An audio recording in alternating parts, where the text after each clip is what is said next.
Welcome to the last breakfast. Please enjoy the video. You start by confirming how the person is connected to your Spotify. Open the app and sign in. Check if they appear as a follower, friend, or if they're using a shared device.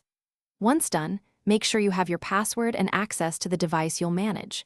You're doing this to control access quickly, so don't waste time on settings you won't use. If they're logged into your account on another device, plan to sign out every session as part of the next steps. Now you revoke access effectively. Go to Account Settings and use Sign Out Everywhere to terminate all active sessions immediately.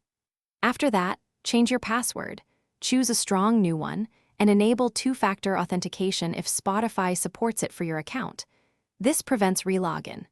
Next, go to any collaborative playlists they are on and remove them as a collaborator, and adjust friend or follow settings to stop social visibility. These steps cut both technical and social access, so the person can't keep using or seeing your activity.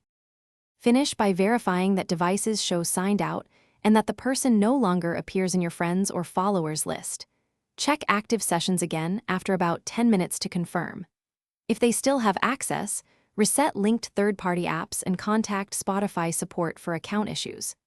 As a troubleshooting tip, clear the app cache or reinstall Spotify and revoke any third-party app permissions from your account page. This resolves lingering visibility or session artifacts. That ensures the change sticks and your account stays private moving forward. Thanks for watching. If this was helpful, leave a like and consider subscribing. See you next time.